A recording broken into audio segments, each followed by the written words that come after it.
4등급이 1등급이 되는 논리영어 시작하겠습니다. 2024년 7월에 빅 이슈가 있었어요. 교육부 발표에 따르면 수능 문제에서 킬러 문항을 배제하겠다라는 발표였습니다. 그래서 3개년 정도의 오답률 1, 2, 3위인 문제들이 킬러 문항이다 라고 발표가 됐어요. 그런데 유일하게 한 문제가 오답률 1위였음에도 불구하고 그건 킬러 문항이 아니라고 했어요. 그 말인즉슨 평가원은 그 문제 형식을 앞으로도 꾸준히 출제할 거다라고 선언한 거나 다름이 없습니다.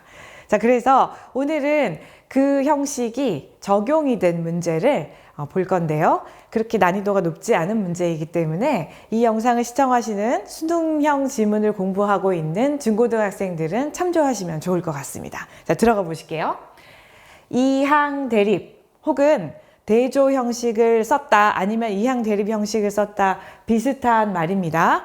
그래서 대립의 형식을 썼기 때문에 일단 두 개의 대상이 필요해요. 그래야 대립이 되는 거니까. 그래서 수능형 지문에서는 대립이 되는 혹은 두 개의 항, 두 개의 대상이 나오는 경우 이항 대립 구조에 들어간다라고 간주를 합니다. 이해되셨죠? 그렇다면 보시게요. 우리말로 해석했을 때 먼저 나오는 대상, 먼저 나오는 항을 첫 번째 항 이렇게 간주하세요. 그리고 우리말로 해석했을 때 나중에 등장하는 항을 두 번째 항 이렇게 이야기하시면 됩니다. 자, 그러면 선생님 항이 두 개 나온다는 이야기는 알겠는데 그건 어떤 식으로 구별하면 좋을까요? 자, 이거예요.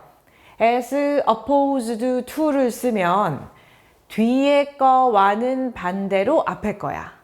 그러니까 뒤에 거가 먼저 우리말로 시작됐죠? 그러니까 먼저 나온 항의 반대로 이거야. 이렇게 얘기하는 거야. 그렇다면 이게 첫 번째 항, 그 다음에 얘는 이 항 이렇게 되겠죠. 그러면 중요한 게 뭐냐면 이걸 기억해야 돼. 이런 이항 대립 구조를 쓰면 언제나 두 번째 항의 글쓴이의 의도를 심어 놓는 거예요. 이해되셨습니까? 따라서 문제에 적용해보면 레귤레이션 얘기하는 게 아니라 공개 이야기하는 거야. 이해되셨습니까? 자, 다시 우리는 이항 대립 구조를 보고 있고 항이 두 개가 필요한데 그 두 항을 보여줄 때 as opposed to를 쓴다. 이해되셨죠?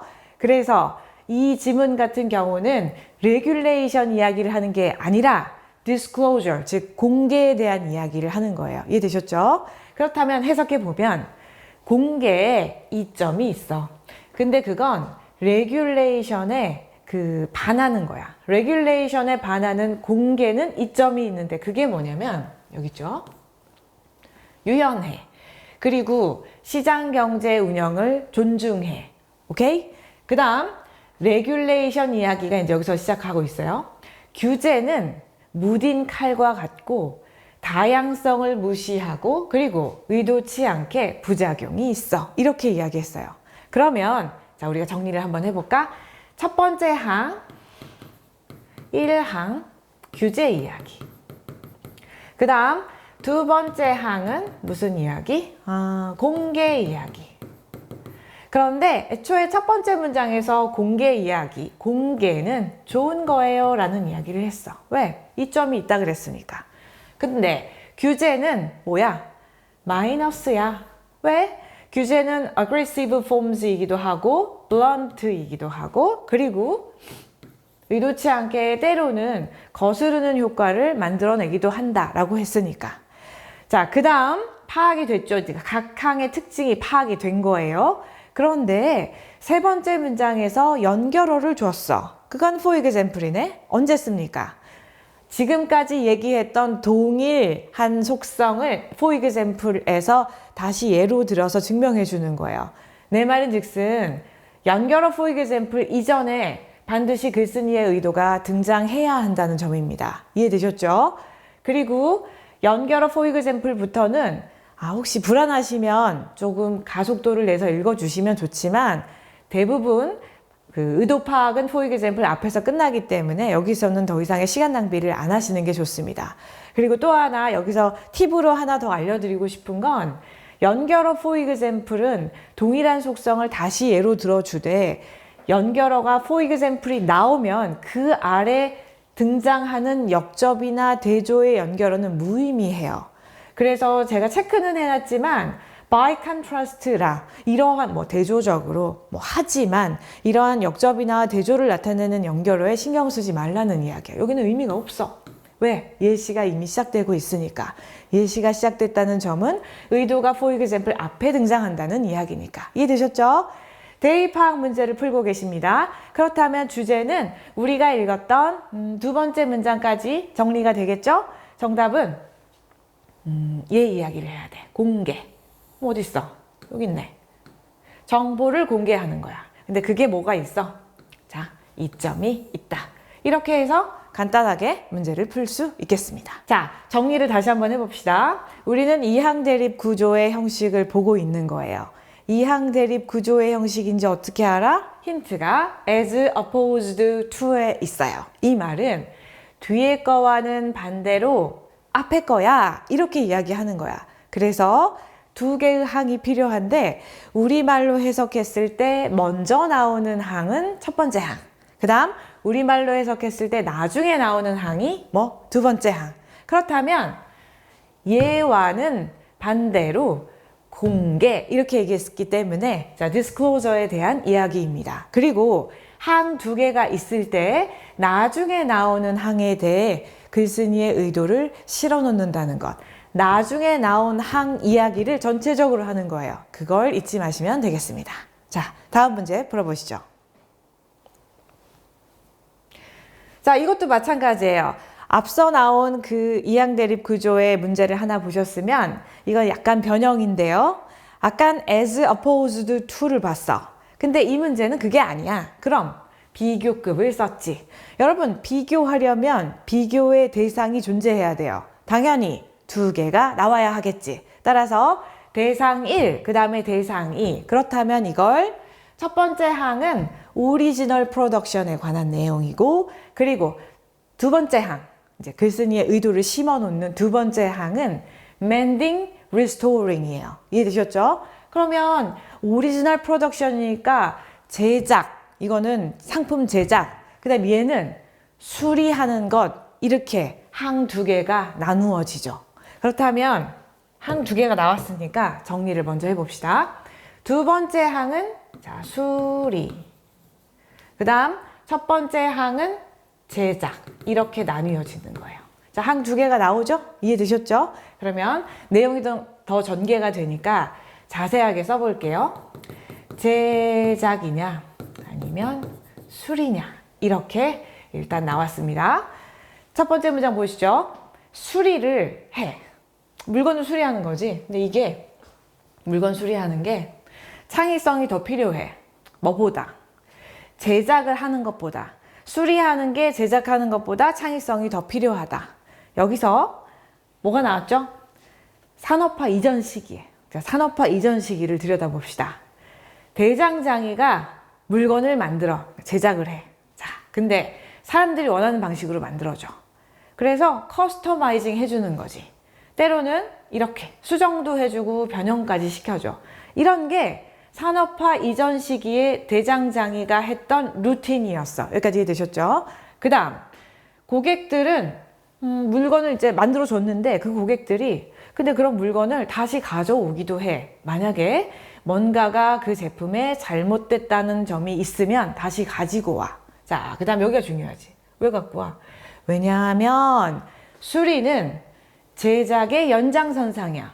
되게 중요하지. 왜? 우리는 아까 두 가지 항을 봤는데 두 항에서 수리 이야기를 하는 거라 그랬잖아. 이거 중요할 수밖에 없지. 수리는 산업화 이전 시기에 제작의 연장선상이야. 그러면 만드는 것도 대장장이가 하고 그 다음에 수리하는 것도 누가 한다는 거지? 대장장이가 한다는 거야. 이해되셨죠? 정리. 자, 제작. 여기는 산업화 이전. 그래서 제작을 블랙스미스가 해요. 그 다음에 수리도 블랙스미스가 해줘. 여기까지 이해되셨죠? 자, 그런데 이번에는 산업화 시기로 넘어갔어. 자, 그러니까 여기에서 지금 지문이 산업화 시기로 넘어갔어. 넘어갔더니 물건을 제작하는 것은 기계가 하는 영역이 됐어요. 이해되셨죠? 그럼 물건을 제작하는데 이제는 산업화 이후에 제작을 블랙스미스가 안 하고 기계가 해준다는 거야. 됐죠? 그런데 수리는, 근데 우리는 아까 수리 이야기에 방점을 두고 있으니까 여기도 중요하겠지. 수리는 계속해서 요구하기를 뭔가 이해해야 돼. 디자인을 이해해야 하고, 그리고 또 재료에 대한 이해도 필요하고, 아무튼 디자이너가 처음에 만들 때 그 의도를 이해를 잘 해야 돼. 수리는. 그래서 뭐라고 나와 있느냐? 모든 수리는 제작은 기계가 하더라도 모든 수리는 누가 해? 손으로 해. 그 말은 제작은 기계가 했지만 수리는 누가 한다는 이야기야. 사람이 한다는 이야기야. 자, 여기서는 지금 보시면 두 항이 나왔는데 우리는 수리에 방점을 두고 글을 읽어야 돼. 그런데 그 수리가 산업화 이전 시기이냐 아니면 산업화 이후 시기이냐 이렇게 따라 나뉘어지는데, 수리가 산업화 이전에도 사람이 했고 산업화 이후에도 사람이 했다, 이 얘기를 하는 거예요. 됐죠? 그러니까 여기 수리가 예전이나 지금이나 누가 했다? 수리는 사람이 하더라 라는 이야기를 하고 있는 거지. 그게 제목이야. 그래서 제목을 보니 여기 나와 있지. 현대의 대장장이 사람에게 남겨져 있어. 어떻게? 여전히 남겨져 있어. 뭔데 그게? 수리의 기술이. 이해되셨습니까? 대입학을 풀고 있는 경우죠. 대입학을 풀고 있고 특히 제목 문제를 풀어서 화제가 등장해야 되겠고, 선지에. 그런데 이 지문을 들여다봤더니 뭘 썼어? 비교급을 썼어. 비교급을 쓴다는 건 대상이 두 개가 있어야 한다는 이야기지. 그런데 이 대상 두 개가 나온다, 비교급이다. 여러분 이항 대립을 생각하시고 먼저 나온 항이 아니라 나중에 나온 항에 방점을 두고 글이 전개된다는 것을 잊지 마세요. 자, as opposed to 기억나시죠? 마찬가지. 비교급도 이항 대립 구조를 활용해서 나중에 나온 항에 방점을 두고 글쓴이의 의도를 전개시키는 방식입니다. 이해되셨습니까? 자, 오늘은 이항 대립 구조, 대조 형식과 유사한 이항 대립 구조를 보셨는데, 이 구조는 실제 작년 수능에도 나왔어요. 오늘은 난이도가 조금 낮은 문제들을 보셨는데 앞으로 강의에서는 조금 더 고난이도 형식에서도 이항 대립 구조를 살펴보는 기회가 있으면 좋겠습니다. 수고하셨습니다.